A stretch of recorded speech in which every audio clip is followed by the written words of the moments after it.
to the gold. I think pretty much everybody does. So when you create this world for your novel, is it so real that when you finish the novel, you hate to tear yourself away from it? Oh yeah, it's so real. It becomes more real than a lot of things that have actually happened to me. Mm-hmm. In that you give it so much attention. You know, you give these people so much attention because you need to get to know them very, very well. And I think it was Hemingway talked about the iceberg, you know, that what's in the book is just the top 10%, and you've got this huge big mountain of material underneath. So you've got to know these people so very well in the process that essentially they live on with you, I think. And yeah, they're still here, even though I've stopped writing about them. Well, tell me about your last book, A Dance in Time, which brings to life real historical characters like W.B. Yeats and Ezra Pound. Yeah, this is a book about writing. I wanted to write this. This book was there at the beginning. I wrote my first novel, Lover's Hollow, which was to some degree based on my own family history, an Irish historical event back in the 1920s. But before I actually wrote that, and all the way through writing it, I was also doing notes and research for this book that I knew I wanted to write a book about writing itself. W.B. Yeats is one of Ireland's foremost poets, one of the world's foremost poets, and as is Ezra Pound. But I wasn't interested in them so much as I was interested in the young woman who united them and another Irish writer who's not so well known called Frances Stewart. Her name was Iseult Gone, and she was the daughter of an Irish revolutionary woman called Maud Gone, and Maud Gone was the muse of W.B. Yeats. I'm not sure if you're in any way familiar with this story, but it's quite famous outside of Ireland, and completely famous inside Ireland. Mm-hmm. So essentially, Yeats made amazing poetry from his unrequited love for Maud Gonne, and every Irish school child who is taught his poetry, and everybody is taught about this great unrequited love affair that lasted 30 years. He proposed to her 5 or 10 times, and she turned him down, and she was intensely beautiful, and he was just completely besotted, blah, blah, blah, blah, blah. So when I learned about this, I was about 13, very impressionable, very romantic, and, you know, I absolutely fell in love with his poetry and loved the whole idea of it. But our English teacher, when she was talking to us about it, as a kind of a throwaway remark, she said, and then when he was 50, he proposed to her daughter. And I said, well, her daughter, you know, this cannot be, kind of thing. This shattered the entire image. I was devastated. So I always was curious about this daughter and the relationship with Yeats and how that fed in. And when I went and looked into it, I found that, in fact, Iseult, the daughter, was also a muse for Yeats, and Yeats really wasn't that in love with Maud Gonne at all.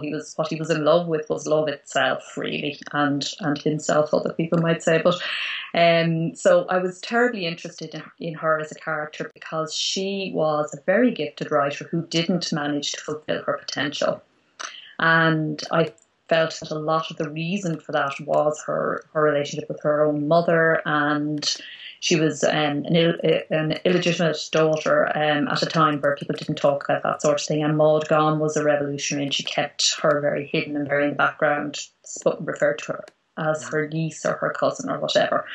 And so the story really was very, very interesting to me. So yeah, I went in there, as I tend to do, looking at the historical story through a contemporary lens. So there's a second Iseult in the story, and she is the person who is fascinated and obsessed, really, with Iseult Gone, and it teases out the relationship between the two Iseults. So you mix actual historical and fictional characters together. That's right. That must be a lot of fun. Yeah, it was fun. It was incredibly hard work, and I don't know now, when I sit here and it's all over and I look back, because the book was published last year, I don't know why I did it.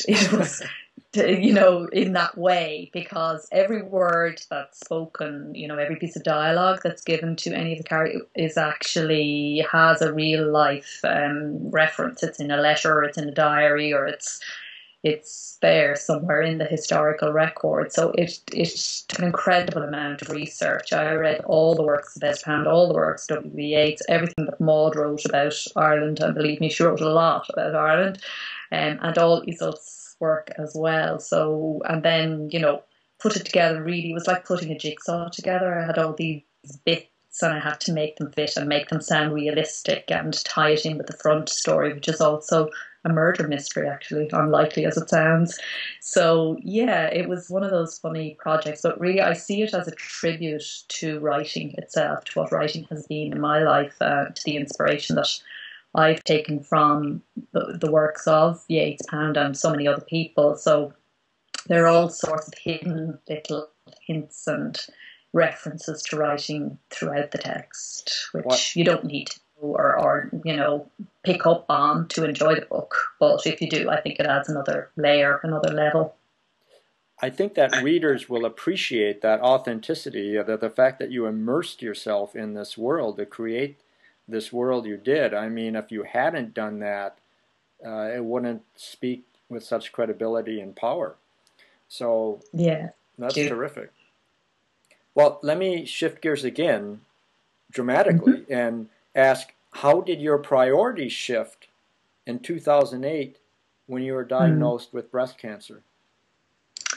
Yeah, well, they shifted for sure. The shift is still happening. I'm still sliding here on it.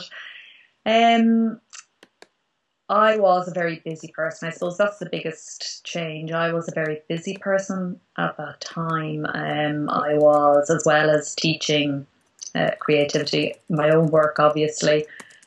I was also running a small agency in Dublin, literary agency, which had emerged out of the teaching, promising students who were brought to publication sort of through the agency, and then other writers started to come, so I was running that as well. And when I was diagnosed, my instant thought was, no, I'm just going to write now. But that is really the main sort of thrust. But I didn't want to completely give up the fostering of creative intelligence, which I felt I was doing in my work. And essentially, anyway, to cut a long story short, I have found a way whereby I can actually reach more people through the blog and various other ways of talking and promoting creative intelligence, rather than doing it on that one-to-one intensive sort of level that I was doing before. So, it was born from that, I guess. The blog was born from that, and this whole new way too of understanding what's going on, because one of the things that happens when you get a serious illness and you're brought face to face with all that brings in its wake, is you realize you lose your sense of total control over the world that you may, that sort of illusion that you live with when you're younger. Now I think that's happening as you're aging anyway, and you're realizing that it's a two-way thing. You and life co-create together. You don't run the reins by any means. But there's a difference between intellectually knowing that and actually living from that place. And I suppose that's the biggest difference.